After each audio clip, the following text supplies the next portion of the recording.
good.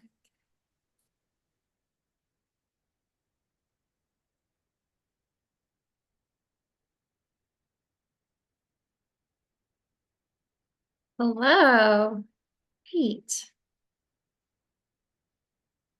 Great. Hi, everybody. We're going to get started in just a minute. I can see that some attendees are rolling in, and the count there is clicking up, so that's great. My name is Sarah. I'm going to be sort of like hosting for the first few minutes today, and as you arrive, please introduce yourself in the chat. Tell us where you are, who you are, what you do.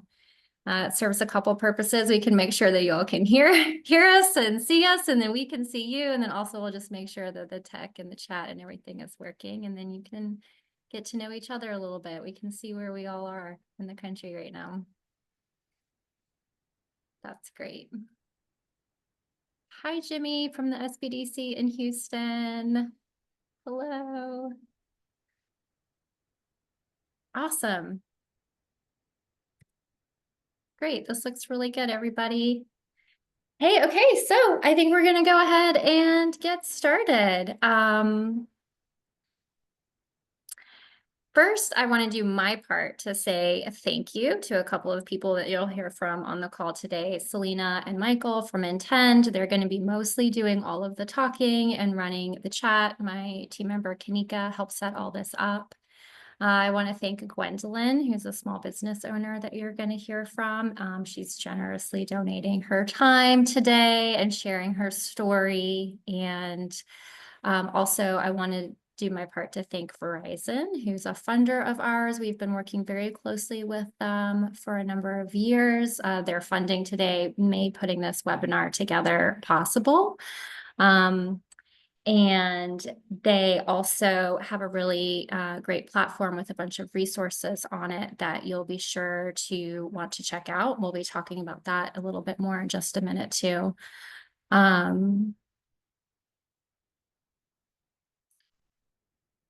Hatim from Cary. Sorry, I just got distracted. I'm in Carborough. It's nice to meet you. Okay.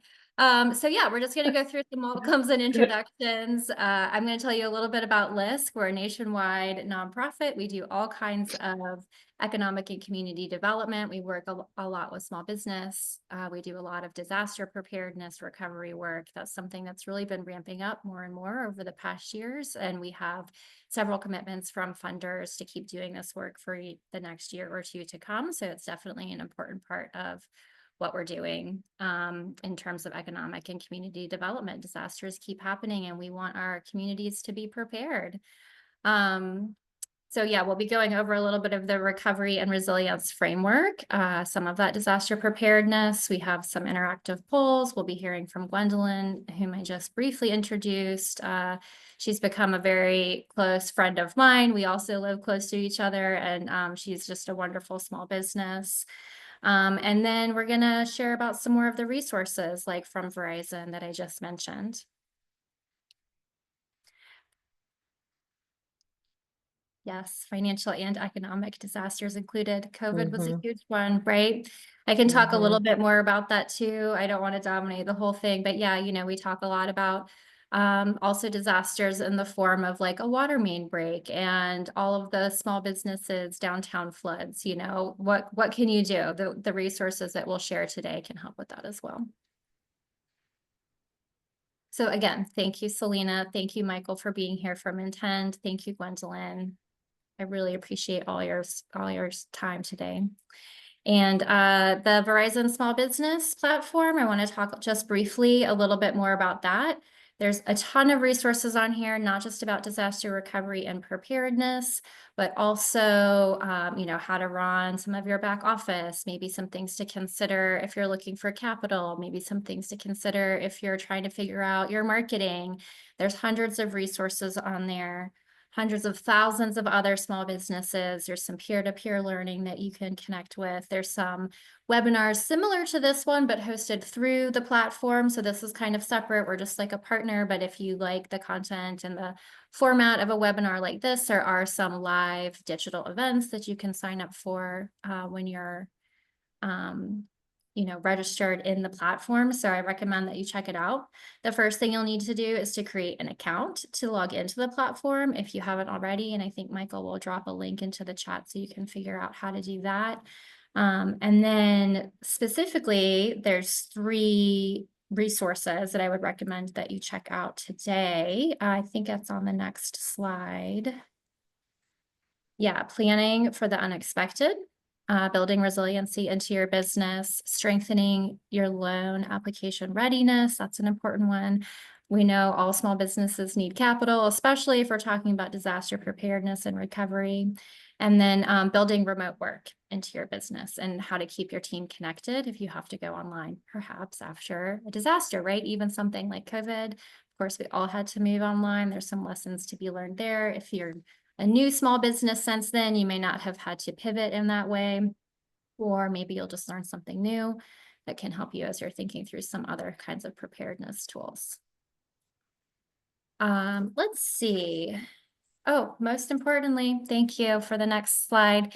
Verizon is offering a few $10,000 grants right now. So if you haven't checked out the platform yet or participated in any of the online events or resources that they offer, now is a good time to do it because the application process is very easy, but to qualify to register or, apply for the grant, you have to register for an account and then take 2 courses. So any of those 3 courses that we just had on the prior screen or anything else on there or any of the other online events that they offer that look interesting to you would count as like eligibility so that you would be able to apply for the grant.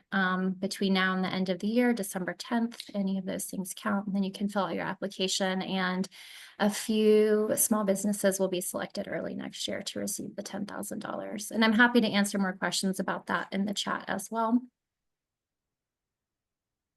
Thanks, I Sarah. think that might be it. Yeah, thanks. I think that is. Thanks, Okay, Sarah. And thanks, great. LISC, for hosting us. Really appreciate you being here and sharing not only your commitment to small business, but also your energy and love and support of small business. And so we're going to get started with our program.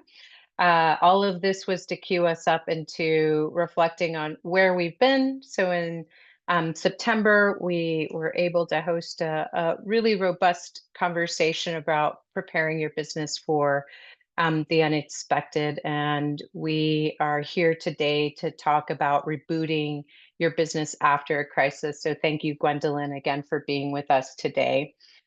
Before I get started in our conversation with Gwendolyn, just real quickly, Gwendolyn founded her business in 2019 after nearly a decade in Asheville's vibrant culinary scene. Gwendolyn created dairy, spelt as dare, vegan cheese with a bold idea and a healthy dose of humor to craft a plant-based cheese that actually tastes like dairy, an alternative people wanted to choose and enjoy. What began as a small batch passion quickly evolved into a nationally recognized brand rooted in craft, transparency, and some punny things going on. So, Gwendolyn, we're so glad you are here. And most importantly, Gwendolyn has taken steps to not only reboot, but strengthen her business post Hurricane Helene, which hit in September of 2024. Gwendolyn has learned many things in this process and has graciously taken some time to spend with us so we can navigate a great conversation about rebuilding, reconnecting, and making sure that the pathway for her safety, not only for herself, but for her employees and her family, were all done in a way that was true to form to her desire for a better place. So before we jump into our session and conversation, I'm going to actually post a series of questions. So we are going to open a Menti poll real quick. So I'm going to pause and shift over to that. And let me hit my resume. And if you can see my screen, which should also be in the chat, you will be able to take a poll. and we're going to ask a couple of questions before we get started in our conversation. So, Michael, did you get that in the chat? Just want to make sure. It is in the chat. All right, so let's go. So here's the first one, and it is, have you experienced an unexpected event that caused a major disruption to your business? All right.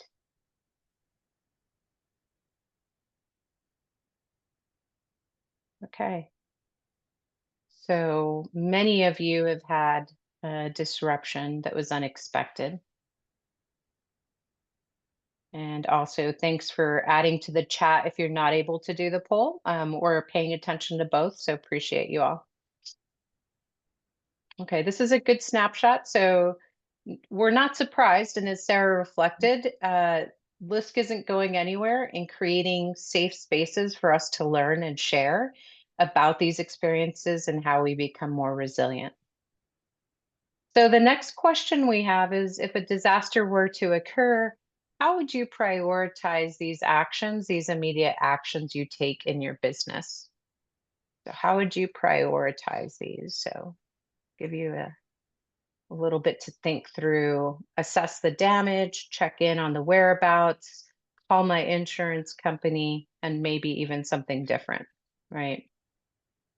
Yeah, so we've got obviously people are important and also our space is important, right? And this is immediate. And sometimes immediate means when a little bit has stopped. And we always try to aim to make sure we're safe first in order for us to achieve that rebooting aspect. So we've got pretty much the employees and assessment side by side. And let's see here, I've got someone in the chat. Okay. And call my insurance company as well. Great. The next one is, assess how prepared you feel in each of the three areas below if a disaster were to occur. And if Mike, if you don't mind reposting the link to the Menti, I think some other people have joined, so they're asking for that. Thanks. I have multiple ways to reach my employees. I have a list and valuation of my business assets. I have digital copies of my essential documents. Great.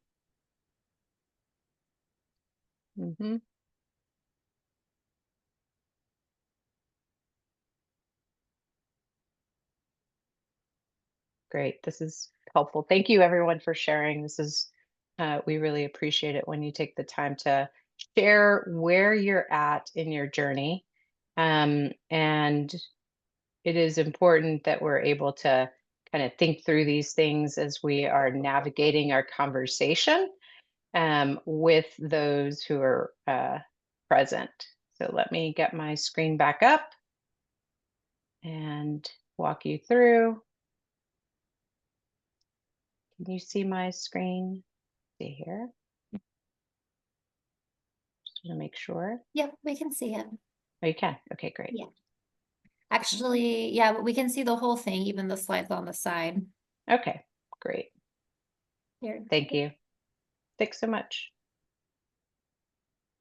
So in the process of understanding the work that you have in front of you as small business owners, this is our business continuity framework, which is part of the Verizon aspect of just thinking through what you need to do. And we're here to spend some time on assessment, planning, and identification, and navigating through preparing, but also being successful in disaster recovery. And when we think about this, we think about these four aspects from an internal perspective: assessing damages, restoring operations, financial recovery, and as many of you have shared, just getting connected and supporting employees. And as I mentioned, it's great to share resources, but it's most important that we get to hear from folks who have lived this journey. And so that's why we have Gwendolyn with us today in terms of her sharing what she has navigated and what she has learned through this process. And Gwendolyn, if you don't mind just kind of sharing what we're seeing here in this slideshow of your business, I would love to hear. And feel free to introduce yourself as well if I missed anything. Nope, you got a great overview of the company. Dairy Vegan Cheese. We're based in Asheville, North Carolina, and we experienced Helene. It hit last September, late September, early October. And so these pictures, this one is me washing my dishes in the sink, but I also, I'm not sure if you guys know the kind of weed eater spray things that you can get at Ace Hardware. So I went to Knoxville to take a shower at a friend's house. I'll get into more about how the storm affected me at the beginning, but we went to Knoxville, went to Ace Hardware, got a weed pumper. This is how we used to shower growing up camping. So I knew that it worked. I just had to create one for myself. So we didn't have potable water in Asheville. The storm, like I said, ended. It was the beginning of October, and I didn't take a shower in my home until just after Thanksgiving. So you can imagine the cleanliness and the need to, take care of yourself and your home was pretty high on my list. And so I created this system to wash dishes, to take a shower with, and it's a pumper. I wish I knew what they were called, but it's like the weed eater thing from Aces. And I was able to, I created like a infographic so that I could share this on the company. We did this within a week and a half of the storm. And so it was one of my first posts was to share that information, that this was a need for everyone. And I created it for myself and I shared it. This picture above us it looks like the River Arts District. So we've experienced floods in Asheville previously. This one has by far been the worst that we've ever had. And so the River Arts District was incredibly affected. You can still see a line on some buildings on the chimney that's in River Arts as a reminder of how high the water really got. The photo below that is some of the inventory that we lost. This was stuff that I had pulled outside to take a better photo of. Most of the footage I got of our inventory loss was done with a headlamp in our walk-in. We didn't have power for a really long time. Yeah. And then this last photo is the first image I saw of the road going into my facility. That it doesn't usually look like this. Is the best way to put it. The road had washed out. The creek, we right on Reams Creek Road is what it's called, and Reams Creek rose really, really high and took the road out there. It was filled in with dirt, and this was 5 days post-storm when I was first able to get out to the facility. Thanks for walking through that with us. And let's jump into just you walking us through your preparation. You knew a storm was coming. Our understanding was this has happened before. It won't get this bad, but obviously we're here today for you to share that story. And so storm hits, you're not immediately able to activate. So start, once things start calming down from a environment perspective, and then share like how you started your journey for rebooting. Absolutely. So the storm, I lived in West Asheville at the time, which is about 25 minutes from the facility. After the storm, after the rain, the wind kind of died down, we didn't have cell service, which was I would say one of the hardest aspects of this disaster, as far as communication and understanding what was going on outside of my inner world and to my employees, to my a facility that was pretty far away. And we weren't able to, I didn't know how bad it was, is the best way to put it. Very early on, I had no idea how bad my town had been affected because I didn't have access to get that information. This is a very personal story of how I learned how my facility was my father lived a little bit closer to the facility. He drove as far as he could. The road didn't allow him to go past this spot. And he parked his car, he climbed into the ravine, he came over the other side and walked about a mile to the facility to put an eye on everything. He did that. The storm was Friday, he did that on Saturday. On Saturday, I get a knock on my door. He had driven to my house to give me that update, like I said, because we could not contact each other. So I was really grateful at that point to understand where I was at least 25 Mm-hmm. minutes away. Everything, no power, the roads were really, really unsafe to drive. And that was my first indication. The first time I was able to get cell service, I just kind of walked around my neighborhood until, looking at my phone as if I was like Dora Mm-hmm. the Explorer or something. And the I would just wait and wait to get, there was kind of a hub at the fire station nearby. So I waited Yeah. and was able to contact my operations manager, and we were, of course, all over the city. It was very different where you were, whether you could have cell service or water, or it was, resources were scarce. Mm-hmm. The first thing I did was make sure I could contact my employees and make sure that everybody was okay. They weren't flooded, they weren't displaced. On our side, we were lucky that everyone was still in their home and safe in that way. Great. And what is that after that? It was all kind After of a that, whirlwind. yeah. Yeah, So you had 5 days basically just stabilizing, right? And kind of just absolutely. making sure, and that unevenness of communication. You mentioned when we were prepping for this that a community member had a generator that they shared with you. So like how did that come about? Mm. Post contacting your employees. Totally. So yeah, then the news that I was getting, we were getting, I would start my car and I would listen to the radio. And so that's how Mm-hmm. I learned that the roads were really unsafe, that the storm had been much worse than we had ever imagined it would be, and that there was no way in or out of town. There Mm, was a mudslide on 40 coming in that way, and there was, we weren't, for the first few days, not able to go through the South Carolina 26 way either. So that was okay.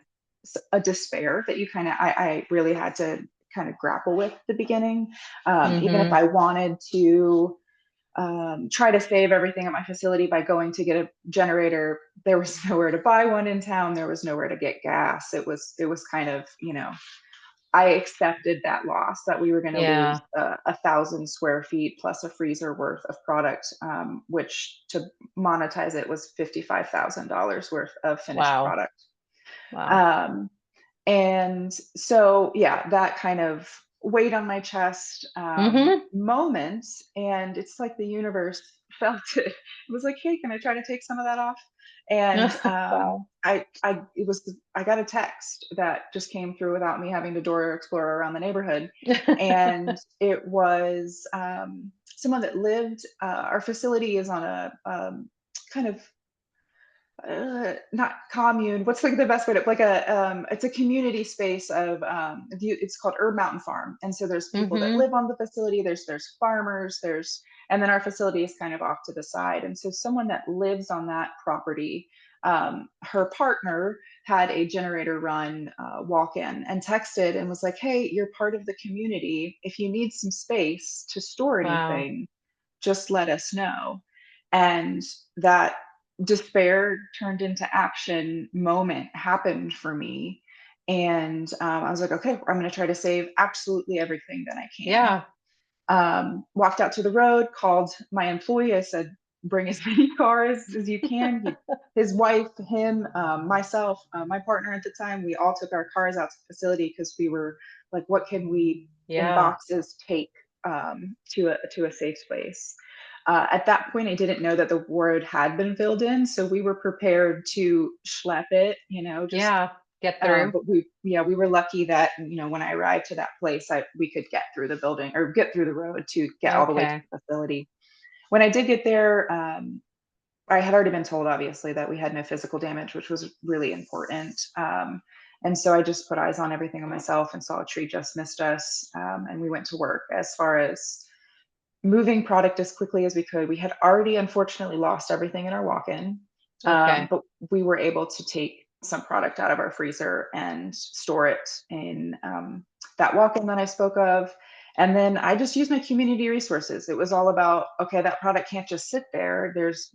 That's taking up too much space from this wonderful human that's letting me use it.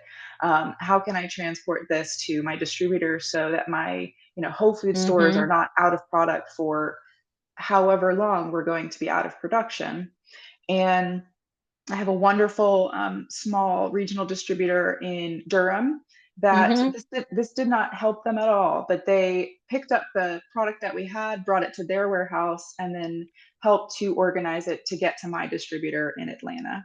Wow. Um, and that was just community at work, supporting Mm-hmm. each other, so that we already had massive loss, and they did everything they could to support us saving just the littlest bit that we could. So like I said, yeah, despair turned into action, and it was kind of the starting process of, okay, I got to get out of this hole of, Yeah. destruction, and what can I do, and what's the next best thing to do.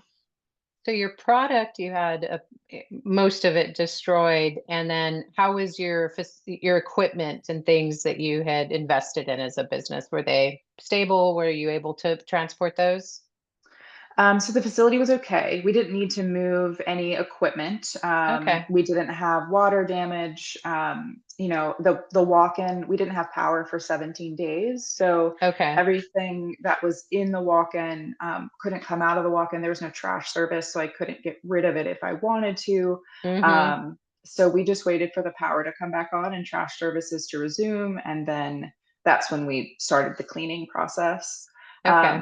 I do consider although we, had a massive loss of time, effort, product, we lost all of that. I did have a facility to go back into, and Yeah. that that was helpful to know that we didn't have to start from square one, or try to replace anything that was super critical to our operations. So you had 5 days of, just kind of weather stabilization and personal. You mentioned Mhm. that this is a personal and a business journey, and it's intertwined in many ways. And then you have another 17 or an additional 12 days for stable power as well, Mhm. right? And so Yeah.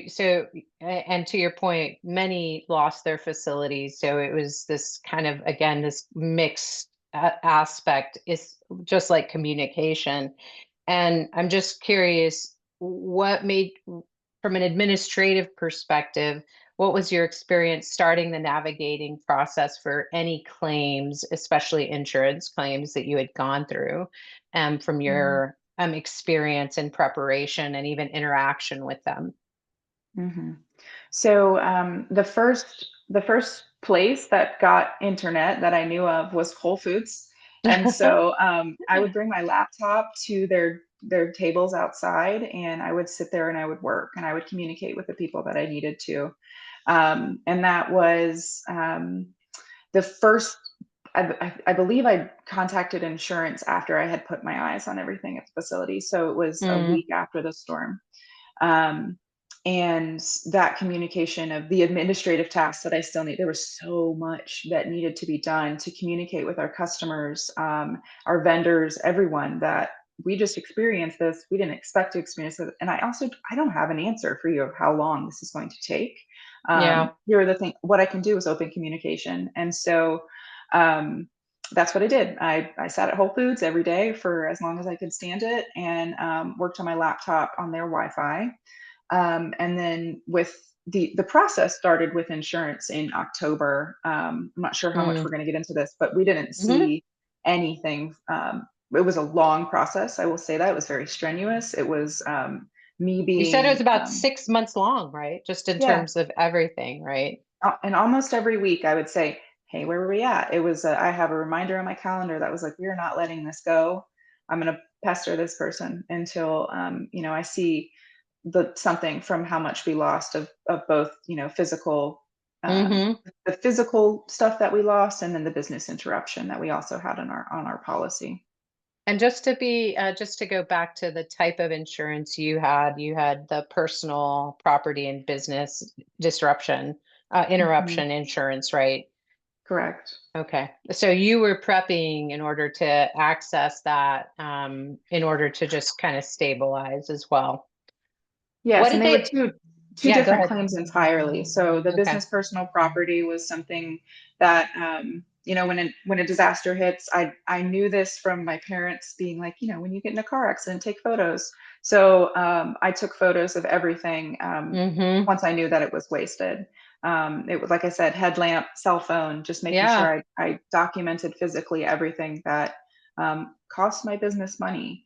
And then, so that was one claim. And then the second claim was more kind of diving into the P&L, understanding the economic loss of not Mm-hmm. having power for 17 days.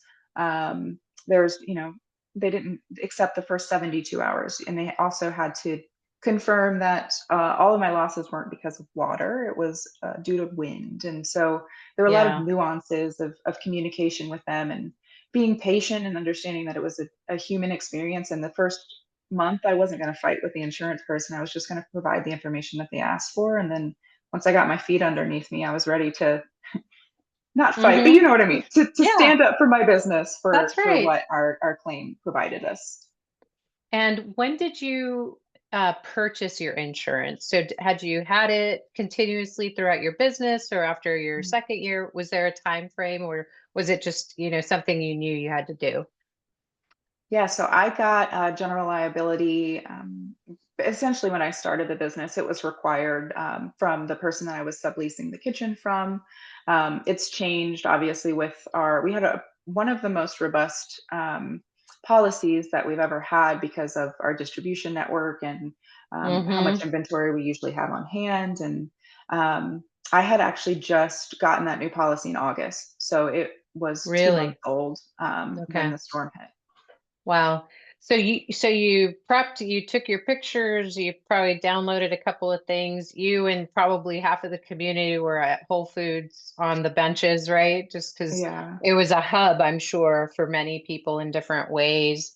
And tell us when you started producing again. Mhm. Like how long did that take? And again, just from a, stability perspective, when were you able to bring your team back, or, tranche it? Tell us a little bit Right. about that.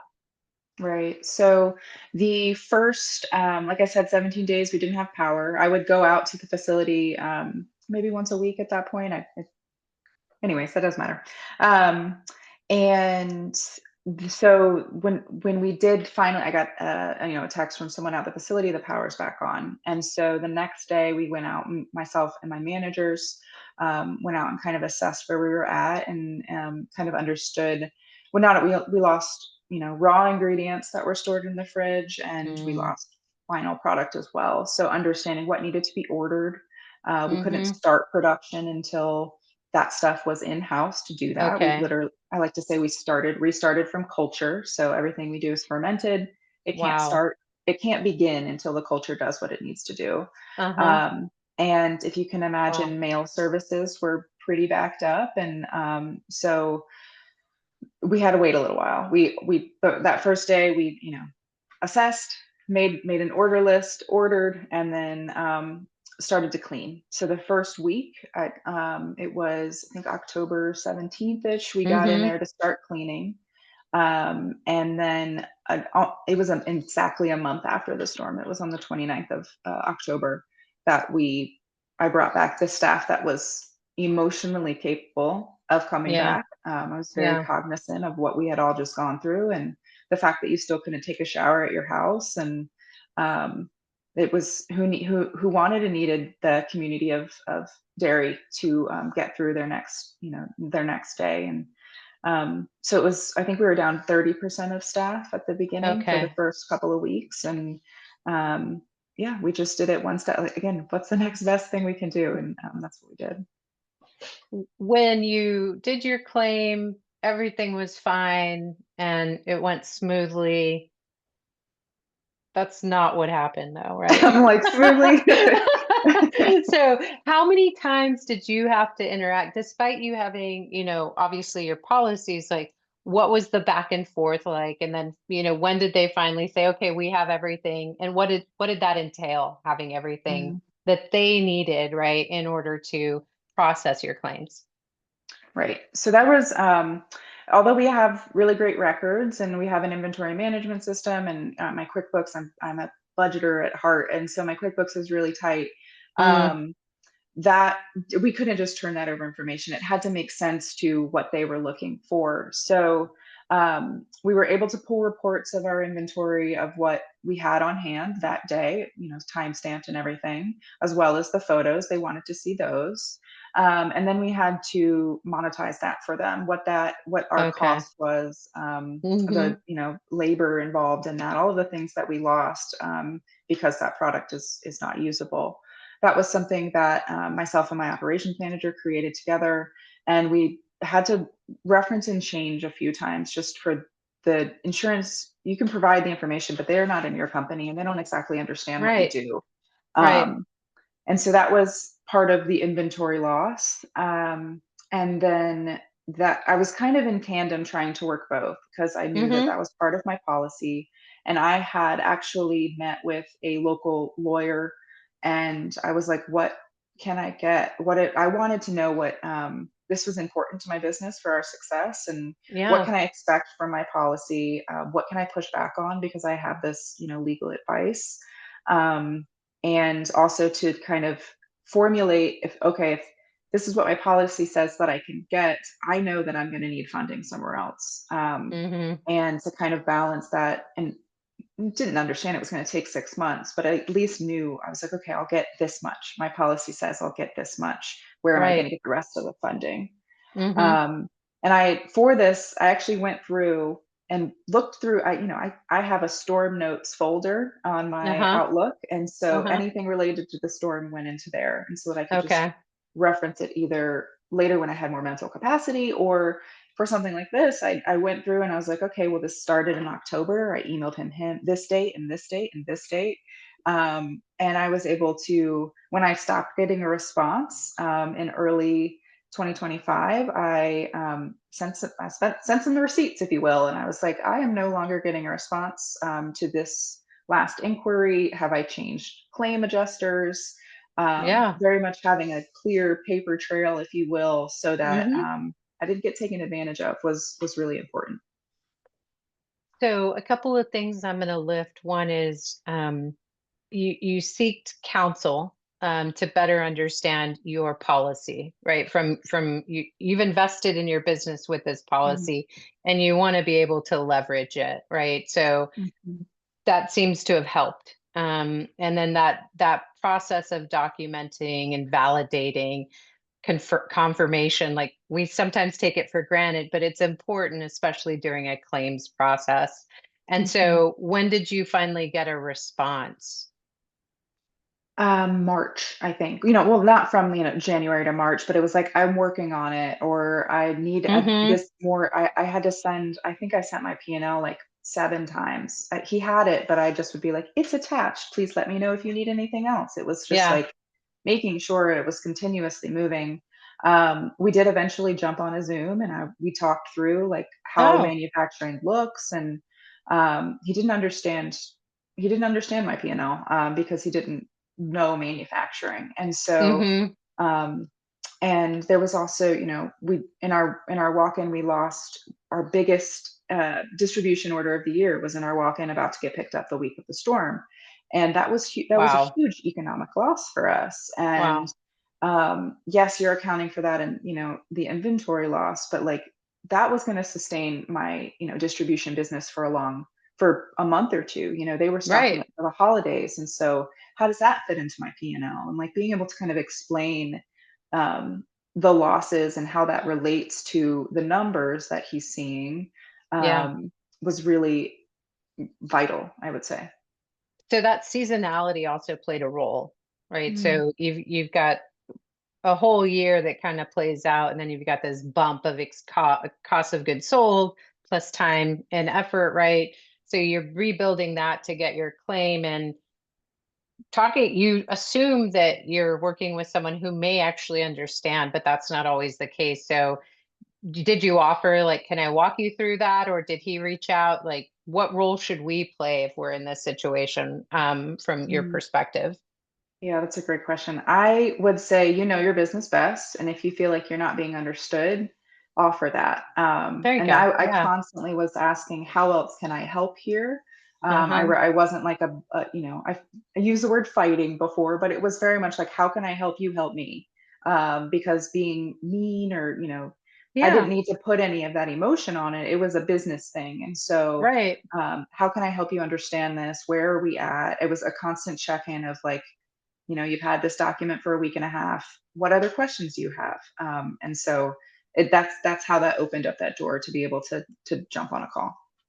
So professional persistence Yes. goes a long way, is what I'm hearing you say. And then just Yes. always reiterating what you have provided and even resharing it, because we Hmm. all have our own emails that get packed up, right?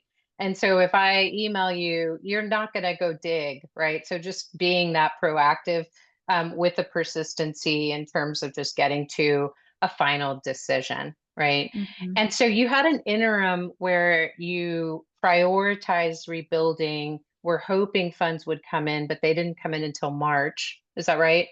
And so what did you do from just a perspective from a financial recovery strategy? Because you worked with your team, it sounds like, on understanding the impact and what you needed to do to be resilient. Yes, yes. So one of the first things that I did with my staff, because kind of understanding the gravity of what had happened after the first couple of days, was I immediately told them, "Okay, you're furloughed. Please apply for disaster unemployment."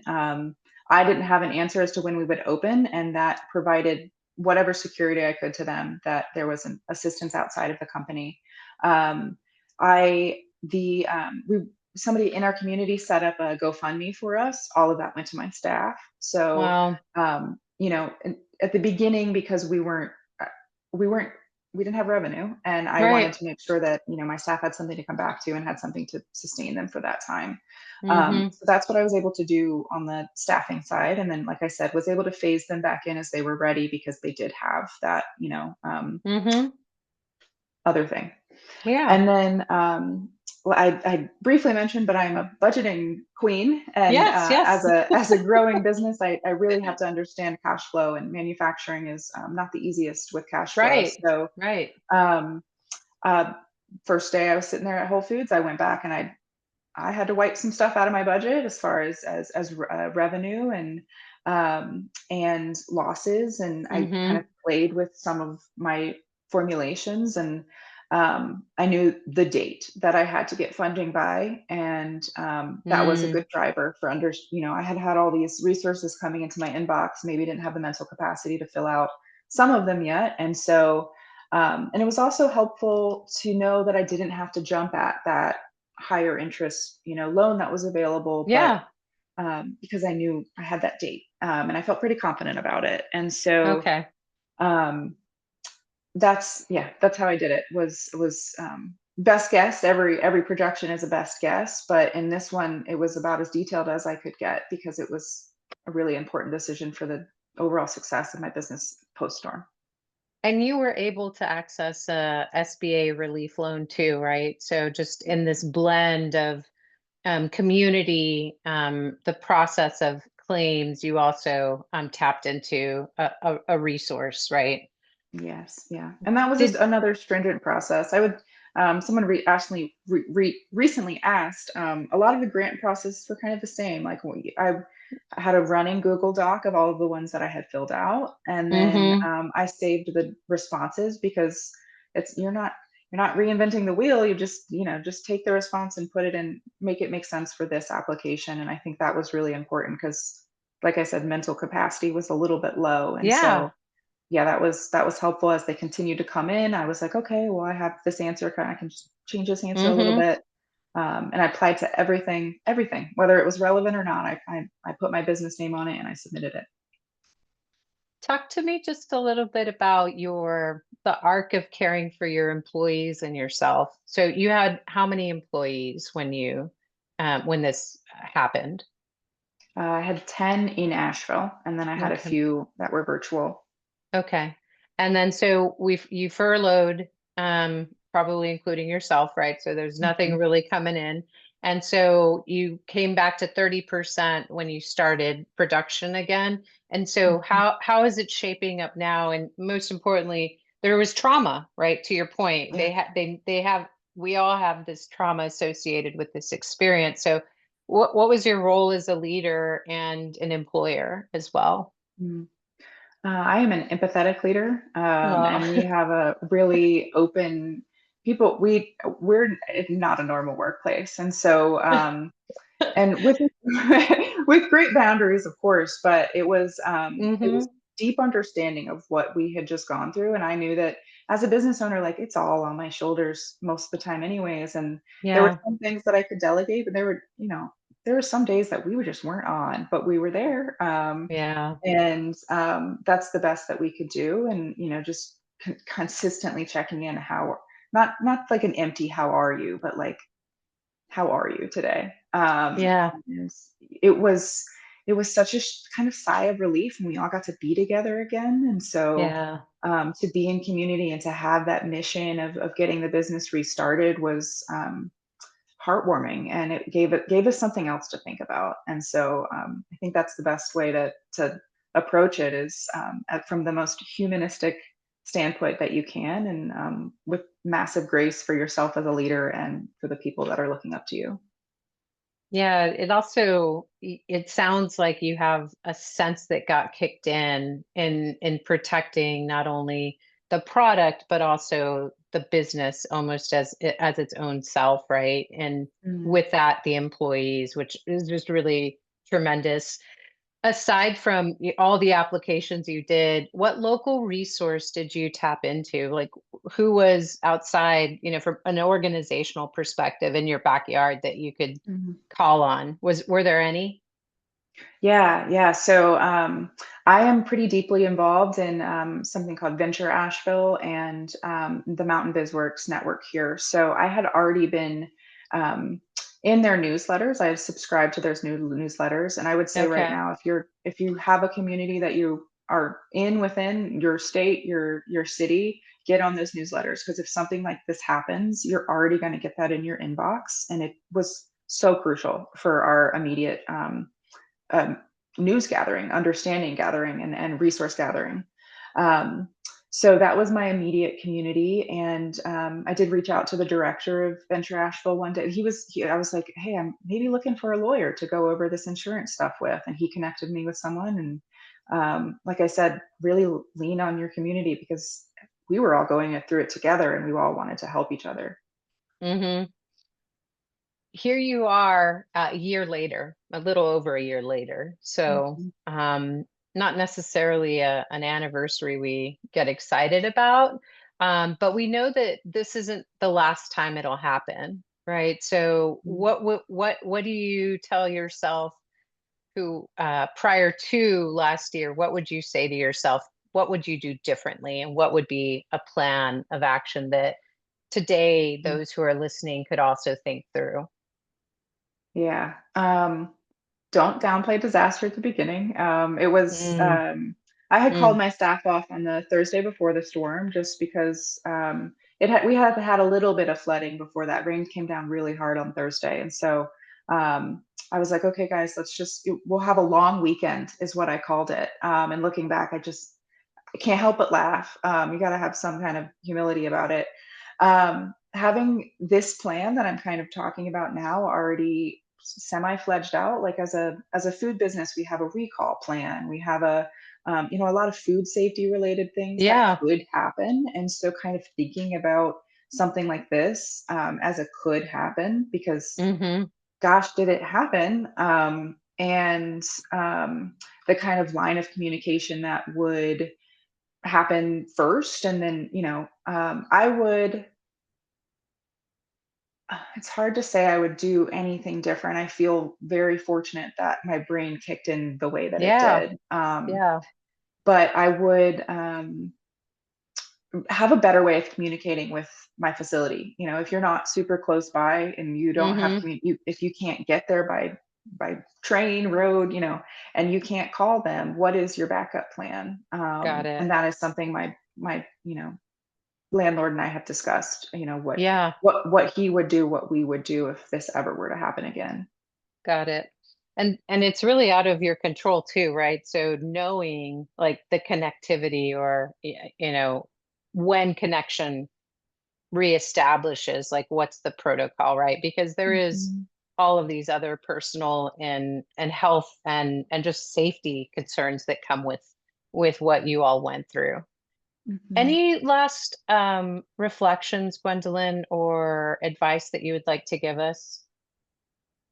I would say the fact that my business was very digitally available was Mm-hmm. crucial. I could access everything that I needed on the cloud, and passwords, everything was available to me on my laptop that I could take anywhere with me, and I needed to take it to Whole Foods. And so that is crucial. And so there's some things that you need to have in paper. There are a lot of things that you need to have digital. Just a Mm-hmm. gentle reminder there. Um, and then I'll drive it home. Be a part of your community now. When things are good, have those connections. Even if it's just signing up for a newsletter, subscribing, um, it's going to help when things are not good. Yeah, and you're not alone, right? That's Mm, also important. And I appreciate you sharing, don't downplay the mm, impact that folks have, both from a economic, but also emotional and physical perspective as well. So if everyone could just take a moment to absorb what Gwendolyn has shared with us, but also thank you so much for sharing your journey with us too. It takes bravery to rehash and open that storm folder, and mm, think through the things that you have gone through to become a more resilient business owner. And we know that manufacturing is a difficult, small manufacturing is a pretty hard strategy. So we look forward to seeing your success as we continue our conversations and journey. So thanks so much, mm, Gwendolyn. As mhm, we think through what this means, right, and coming back to our resources, this takes time, and Gwendolyn's journey hit on all of these aspects of assessment, managing, supporting, and activating to create an internal recovery process. Like she mentioned, she's got a strength, and your strength, as you mentioned, is like, I love budgets. I know. So if that is not your strength, go find someone, right? Or, connect with someone who can help you do that, because you may be stronger somewhere else. And so thinking through those things, whether it's yourself through our sessions or even connecting with anyone on this community. And as Gwendolyn reflected, Mount BizWorks is a CDFI in Asheville. And there are local loan funds, including LISC, who can connect you to resources that can help you even go through this, so you're not doing it alone, and can put and plug and play for you as you see fit. And Gwendolyn shared 10 employees, and what did it look like and show up as a leader. And you obviously immediately, when we did the poll, saw employees and assessment, right? So we all know that not only is it empathy, but compassion is an important aspect of healing, especially from an employer perspective. So really thinking through, when is it appropriate first to check in and make sure everyone's safe, and when is it to start talking about the business. And Gwendolyn, you asked if employees were ready, right? So even that kind of permission of talking about something different is important. And then giving them resources, especially if we have to shut down for a period of time, and thinking through what are some of those long-term um, communication aspects that you have to, whether you're a team of two, whether you're a team of 20, right? Being okay and thinking through what's the right communication strategy. And also that notion of grace that Gwendolyn brought up, of things may change. So that is also important. If if the energy hadn't started in 17 days, right, this would look a little bit different, right? And so that's also important to let your team know. I'm sharing this, however, there are external forces that potentially change what we're sharing, so that they also are preparing for themselves to take care of their families, but also to be flexible too.